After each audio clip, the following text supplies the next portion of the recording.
In a world where power often bends the rules, one decision echoes through the corridors of justice.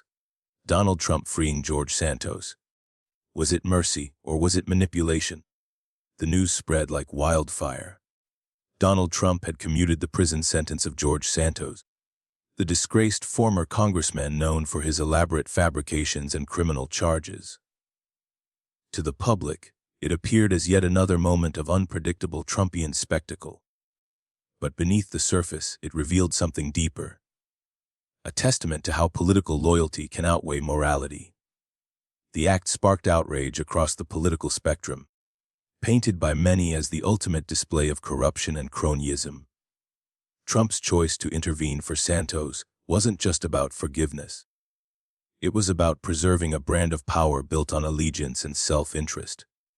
The former president's words, describing Santos as somewhat of a rogue, almost glamorized deceit, suggesting that loyalty could cleanse any wrongdoing. Yet Santos wasn't imprisoned for fabricating stories about his life. He was convicted for real, tangible crimes, financial fraud, and deception that impacted ordinary people. Still, Trump framed his release as an act of justice, drawing comparisons to political adversaries to justify his move. In doing so, he turned an individual's punishment into a political statement. The commutation, critics argue, blurred the lines between justice and favoritism, reinforcing a disturbing message: those loyal to power can evade its consequences. In the end, the decision wasn't just about George Santos walking free. It was about the integrity of a system, bending once again under the weight of political influence. When Donald Trump announced George Santos' commutation, the focus quickly shifted, not to the convicted congressman's crimes, but to Trump's fixation on Democratic Senator Richard Blumenthal. On his Truth Social platform, Trump spent more time recounting Blumenthal's fabricated Vietnam War claims than addressing Santos' actual offenses. This diversion wasn't random, it was strategic. By redirecting attention toward a Democrat's dishonesty, Trump attempted to frame Santos as a victim of a double standard. The irony is unmistakable.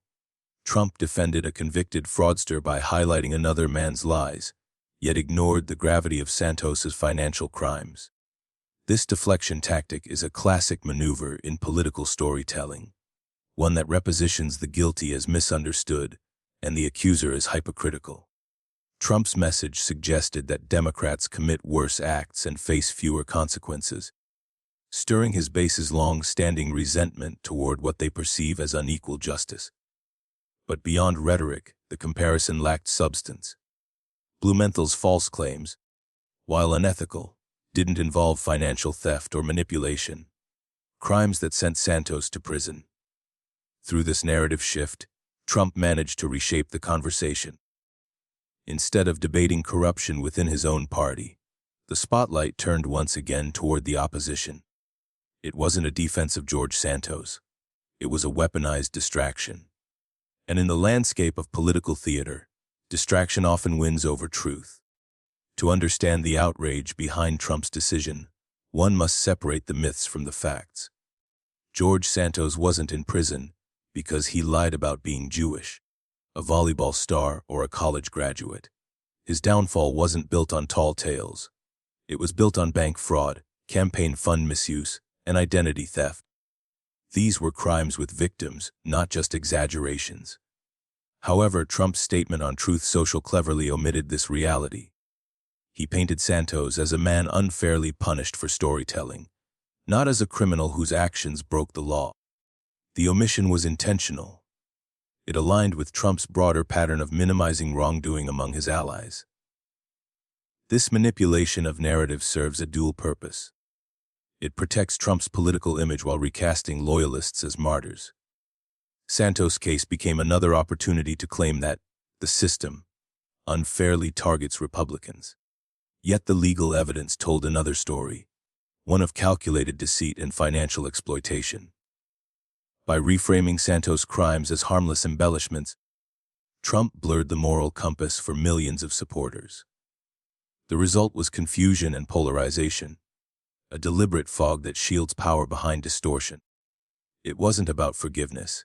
It was about rewriting reality to suit a political agenda. In the middle of his statement, Trump capitalized one phrase that spoke louder than the rest: always vote Republican. This wasn't an accident, it was an admission. For Trump, loyalty is the ultimate currency, and Santos had paid in full. The commutation wasn't based on fairness or evidence of rehabilitation. It was a reward for allegiance, a reminder that in Trump's world, political faith outweighs moral truth. The phrase encapsulated the transactional nature of his leadership, one built not on values but on unwavering devotion.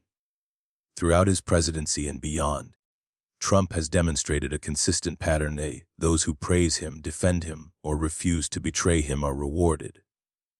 Those who challenge him are exiled.